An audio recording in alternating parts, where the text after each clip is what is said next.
Halo sobatku, selamat datang di channel Sobat Movie. Tempatnya review film paling asik dan menarik buat sobatku semua. Yang baru gabung, silahkan klik tombol subscribe ya dan nyalakan loncengnya, supaya kalian tidak ketinggalan film-film seru yang Mimin upload. Oke, gak usah berlama-lama lagi, langsung aja kita ke reviewnya. Gasken sob.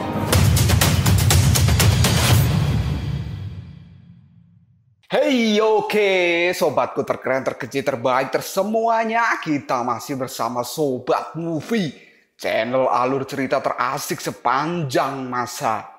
Oke, pada episode sebelumnya, Sun Wukong sudah kembali, kini akan berurusan dengan Dewa Mata Tiga. Pertempuran hebat pun kembali dilakukan oleh mereka berdua. Aojioshi yang datang ke tempat ini, dia berencana akan membawa pulang Aosway. Gak usah cacot banyak bacot, kita langsung masuk aja ke pembahasan. Aojioshi yang meminta izin untuk membawa pulang Aosway tidak diperbolehkan oleh Biksu Tong dengan alasan bahwa Aosway sudah bersama dengan dirinya terlalu lama. Tapi Aojioshi tetap bersikeras membawa Aosway kembali ke kerajaan naga Laut Cina Timur. Biksu pun tetap berusaha menahan agar Aosway tidak dibawa pergi dengan banyak alasan, yang salah satunya adalah biaya yang dikeluarkan oleh sang biksu sudah terlalu banyak untuk memberi makan Aosway. Hingga akhirnya Aojioshi memberikan biksu kepingan emas yang cukup banyak, dan dia pun gagal menahan Aosway untuk dibawa pergi dari tempat ini. 法师，你不用担心，就现在给，否则就把人领。不够的话，还有很。他身上怎么能塞下这么多黄金？大法师，那就告辞了，谢谢你多年的照顾。南海方面有任何问题，龙族法院都会公正处理的。我们很快会再见面的。在下先行告辞。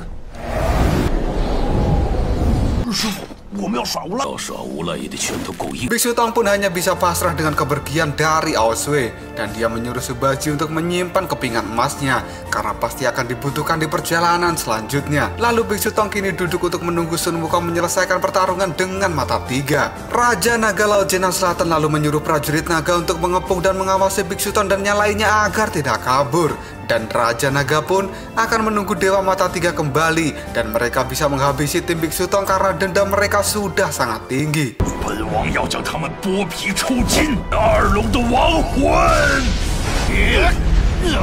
Di lain tempat, pertarungan Sun Wukong dengan Dewa Mata Tiga masih sangat sengit, hingga akhirnya Mata Tiga berhasil menusuk Sun Wukong dengan tombaknya dan membuat Sun Wukong terjatuh dari udara. 好痛啊！这天劫中拳。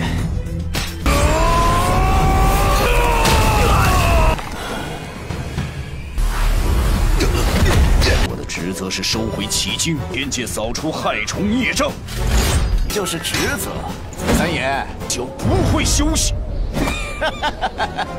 那你就注定一辈子没家。 Mata Tiga lalu mengeluarkan kekuatan hebatnya untuk benar-benar menghabisi Sun Wukong. Tapi Sun Wukong masih dapat menghindari serangan dari Mata Tiga dan memberikannya pukulan dengan tongkat Ruyi miliknya. Tapi hal itu membuat Mata Tiga tidak bergeser sedikit pun, dan dia malah berhasil meninju Sun Wukong sampai terpental. Mata Tiga lalu menggunakan teknik yang sama seperti 16 tahun yang lalu saat dia membunuh Sun Wukong, dan ternyata teknik itu tidak mempan pada Sun Wukong.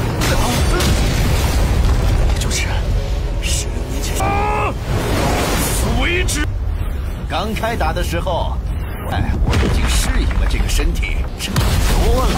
瞬间化解我的穿心一击。 Sun Wukong pun lalu mengeluarkan banyak tubuh kecil dan langsung menyerbu ke arah Mata Tiga. Dewa Mata Tiga benar-benar terganggu dengan tubuh-tubuh kecil dari Sun Wukong ini, hingga akhirnya dia menggunakan kekuatan ledakan dari tombak Mata Tiganya untuk melenyapkan tubuh kecil Sun Wukong. Tapi masih ada satu tubuh kecil yang bersembunyi di pundak dari Mata Tiga. Dia pun mengambil tubuh itu dan lalu melemparnya. Tubuh kecil dari Sun Wukong ini lalu berubah menjadi kera raksasa dan memukul Mata Tiga dengan kekuatannya. Tapi Mata Tiga masih berhasil menahan pukulan keras dari Sun Wukong. 狂暴的力量。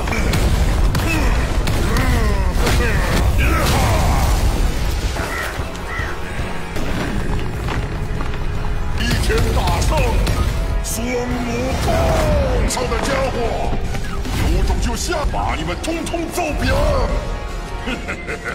切，真怀念呐！还有气啊！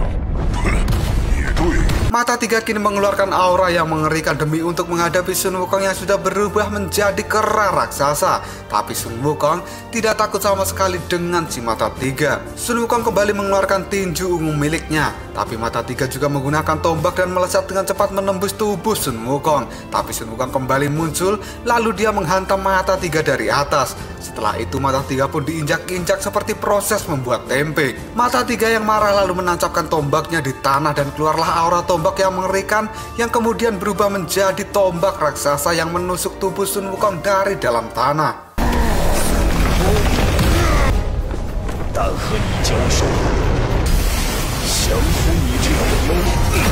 Tidak hanya itu saja, Mata Tiga juga mengeluarkan hujan tombak yang menyasar ke tubuh Sun Wukong dengan brutal, yang kini membuat tubuh Sun Wukong tertancap tombak Mata Tiga. Melihat Sun Wukong masih belum tumbang, Mata Tiga pun mengeluarkan tombak raksasa dari langit yang menyasar pada tubuh Sun Wukong. Hal ini membuat Sun Wukong tidak mampu menahan tekanan dahsyat dari tombak raksasa yang membuatnya tumbang lalu berubah menjadi sebuah gulungan yang berisi sebuah pesan.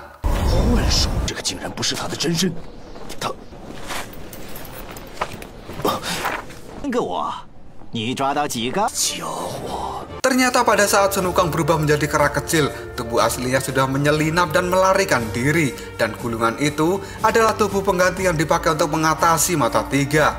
Hal ini membuat Mata Tiga sangat marah karena sudah berhasil dikelabui oleh Sun Wukong. Di tempat Biksu Tong, prajurit surga melihat hal yang janggal karena biksu dan yang lainnya tidak bergerak sama sekali. Setelah dicek oleh Raja Naga Laut Cina Selatan, ternyata mereka hanyalah tubuh pasir, sedangkan tubuh aslinya sudah melarikan diri. Ternyata dari awal mereka sudah memakai kode yang diajari oleh Sun Wukong di masa lalu. Ketika Sun Wukong mengatakan aku akan kembali dan silakan menunggu, itu artinya adalah kamu segeralah pergi dan aku akan menyusulmu. Dan kode itu sudah disepakati oleh biksu dan juga yang lainnya.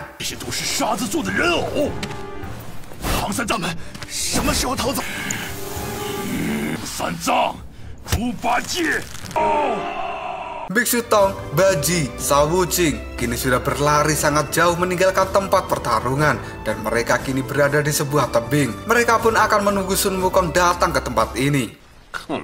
你们还记得牛魔王？心点儿，相信悟空。大师兄这么厉害，一定没问题。我们可以试着说他坏话，说他。那，八戒师兄，你来吧。太难为我了。Tak lama setelah itu Sun Wukong pun datang dan bertanya bagaimana cara gurunya bisa kabur. Biksu pun mengatakan bahwa mereka memakai trik dari Shao Wuqing. Sun Wukong juga berkata bahwa dia juga sudah berhasil menipu si Mata Tiga yang membuatnya bertarung habis-habisan dengan sebuah bayangan. Dan itu membuat Mata Tiga terlihat bodoh di mata mereka. 好蠢呐！你现在的表情一定很好笑。师傅，八戒、悟净，我们一起果然是天，跟龙人都耍得团团转。那么要去西行还经也不是难事。 Baji lalu bertanya dari mana Sun Wukong tahu bahwa mereka akan kembali melakukan perjalanan ke barat. Wukong pun mengatakan bahwa dia ada di dalam tubuh dari Bailang, jadi dia tahu kemana saja tujuan mereka. Tapi meskipun begitu, Wukong tidak bisa mengawal dan mereka harus mengandalkan kekuatan mereka sendiri demi api abadi bisa sampai di surga barat. Setelah urusan hari ini selesai, Wukong pun keluar dari tubuh Bailang dan mengatakan akan ke alam baka agar dia bisa melakukan reinkarnasi. Tapi Sun Wukong masih sangat mengkhawatirkan keadaan guru dan juga yang lainnya saat dirinya tidak ada. Setelah biksu dan yang lainnya mengatakan bahwa mereka akan baik-baik saja, Wukong pun bisa pergi dengan perasaan yang lega. 大师兄，真的别把自己想得。再见，忘了说了，你不是很重要。你们这些家伙，虽然以前不跟你们一起最好玩，大家可要保去吧，一路走。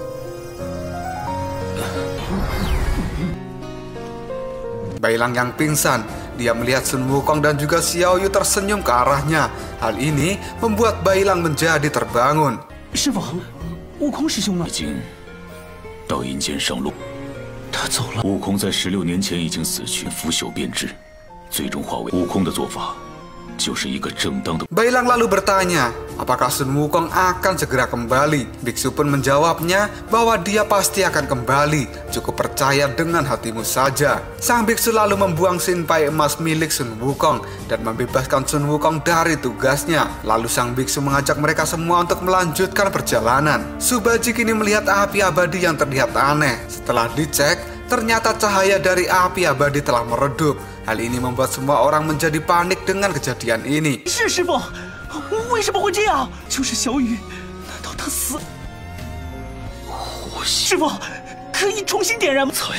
重点是火，不是灯。 Subaji pun lalu marah karena Bailang tidak bisa menjaga api abadi dengan benar dan Bailang hanya bisa menangis. Tiba-tiba saja sosok Xiaoyu pun muncul di belakang mereka semua. Lalu apakah yang akan terjadi selanjutnya dan bagaimanakah kelanjutan ceritanya? Silakan kalian putar playlist season 3 ya, karena season 2 ini sudah berakhir. Jangan lupa bernafas dan saatnya bilang Koprol Shop. Tetap stay di channel Sobat Movie dan jangan lupa klik subscribe, like, dan share ke teman-temanmu agar channel ini dapat berkembang dan menghibur kalian semua. See you next tomorrow. Bye-bye.